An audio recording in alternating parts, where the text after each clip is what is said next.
What's up everyone, it's Q from RetroQ Gaming, and there's going to be two main parts to this video. It's all going to be one video, but it's going to be 2 points. So firstly, and more importantly, the Bioshock trilogy, if you will, have now been officially added to backwards compatibility on Xbox One. There's very few games that have been remastered that have actually launched. Well, I think when you look back at it, there's only one or two games that have launched on backwards compatibility and then received a remaster. I'm mainly looking at, as far as I know, I think Assassin's Creed 2 is the only one that's properly been remastered significantly after its release on backwards compatibility. I could be wrong, but I'm just going off the top of my head.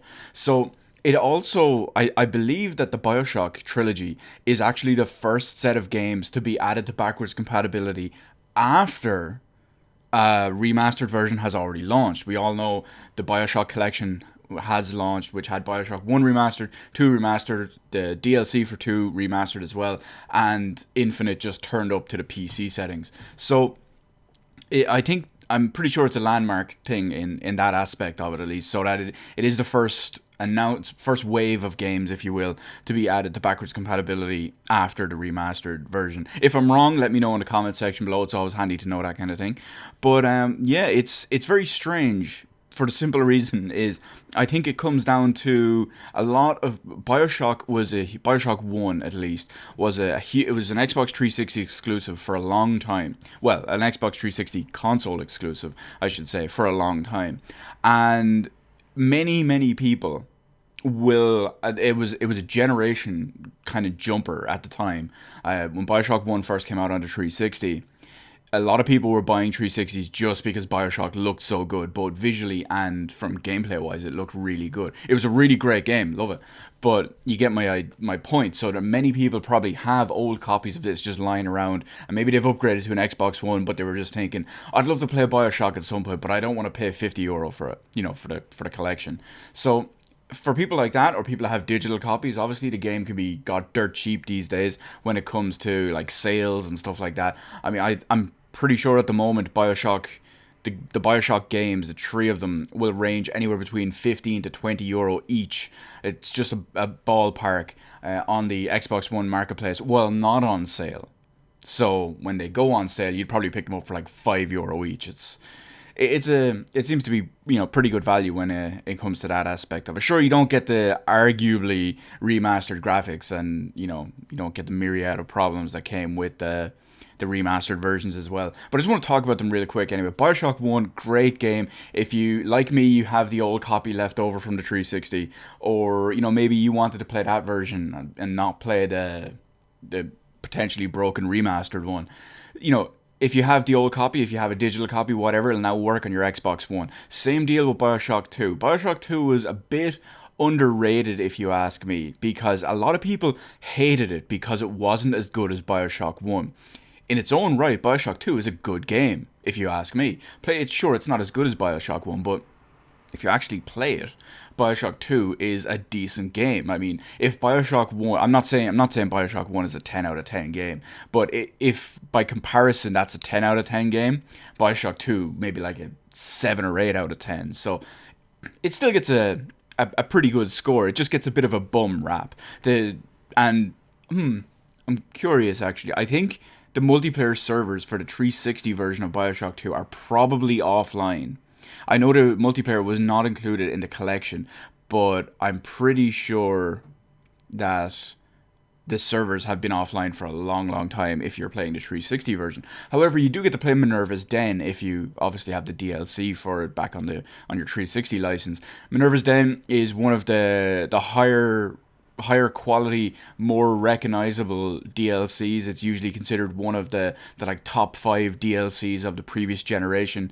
So I actually have a video kind of in mind about that kind of stuff, but that's for a whole other type of video.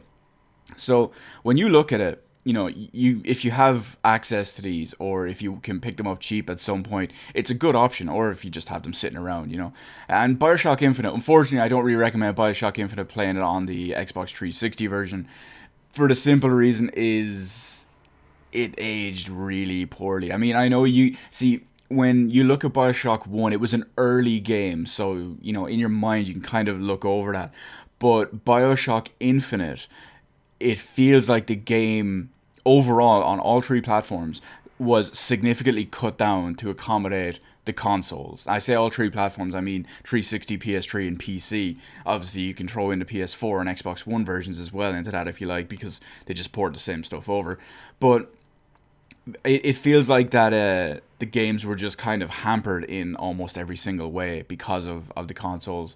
But however, if you do have a cheap copy of it lying around somewhere, or a free copy of it I should say, lying around somewhere, maybe you have your old one from back in the day, maybe you have a digital copy, or maybe you can pick up a cheap one pre-owned or dirt cheap in a sale at some point, the option is still there to play it. So that's the first part of the video over. Second part is something I want to bring about in the same aspects of it. When you look at all the games that have come at a significant, pretty fast and steady pace on Xbox One backwards compatibility. When the system first launched, the backwards compatibility system first launched, there was 100 games. I can't remember if it was 100 or 104. I think it was just 100 games on backwards compatibility at the time. And they had promised another like 80 or 100 more by the end of the year of 2015. Yeah, it would have been 2015, I think. Okay, don't quote me on that. I'm not 100% sure. I'm pretty sure it was 2015 though. But yeah, when you look at all of that, and now with the addition of Bioshock, Bioshock 2, and Bioshock Infinite, all to Xbox One backwards compatibility, this actually heralds over 300 games added to the backwards compatibility list, which is very, very impressive. Sure, it's not the entire library, which we would absolutely love, but think about it. Xbox One launched with no backwards compatibility whatsoever. Backwards compatibility was given to us for free as a feature, just in a regular old patch. It doesn't require Xbox Live Gold. It doesn't require any other external subscription, like monthly based subscription, to like stream your games or whatever. You actually own the licenses for these games, or if you own the discs, you can just put them in and pop it in, and away you go.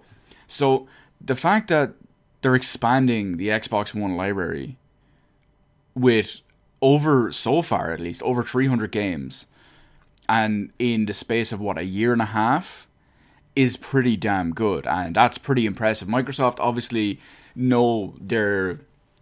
know what to give their fans, if you ask me, especially because we've all seen how the Xbox division kind of turned around when Phil Spencer took over after Don Matrick left, and the amount of stuff he's done for Xbox owners, let me rephrase that. The amount of stuff that Phil Spencer has done for, at the time, existing Xbox One owners, potential Xbox One owners, still to this day, potential Xbox One owners, and people who were potential but have now actually bought them.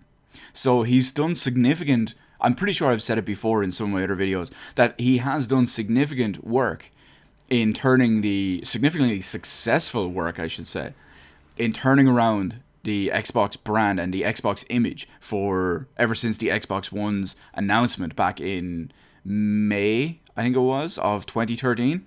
So yeah, he's done a pretty good job, and the fact that they're committed to backwards compatibility, that they didn't just brush off, give us the 100 games, give us the other like 80 or 100 games or whatever it was that they promised us by the end of the year, and then add like one every 6 months.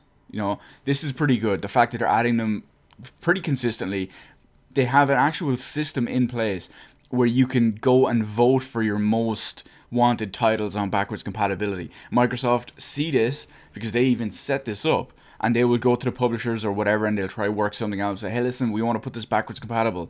Just give us the go ahead and we'll do all the stuff from there. But obviously it's not perfect. Some places will say no for various reasons. They might have a remaster in the works. They might, like look at Call of Duty, Black Ops 2, I'm pretty sure, is the highest game on the backwards compatibility list. So the fact that they're adding all this stuff, Red Dead Redemption was always a huge one, and look, we got that pretty recently. So they're definitely listening, and they're definitely doing a good job of it. So I will put on one tiny little addendum right before I wrap up this video.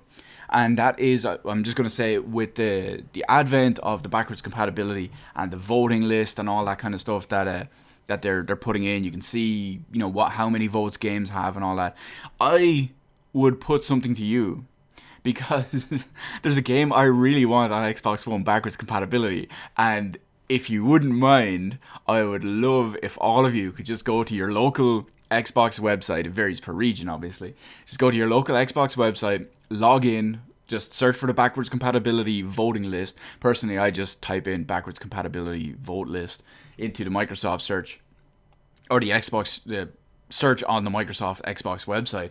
And then when the list of games comes up about what to vote for, just get your keyboard and just type in Metal Gear Solid HD, and that'll come up as Metal Gear Solid 2 and 3 HD collection. And if you would, you know, since we're talking about Bioshock, would you kindly please go and vote for that for me, for backwards compatibility for 360 and Xbox One, because I'm dying to... That's a game I'd love to just be able to pick up and play whenever, but I don't have an easy way of doing it. I have to reset up my 360 or my PS2 or something like that, and it's... you know, I'd love to be able to just have the saves there on Xbox One, just turn them on. I'd even go and buy digital copies again. I have a physical copy of the collection, but I'd buy a digital copy of each of them, just to be able to have them just like that on Xbox One. So anyway, yeah, that's basically it.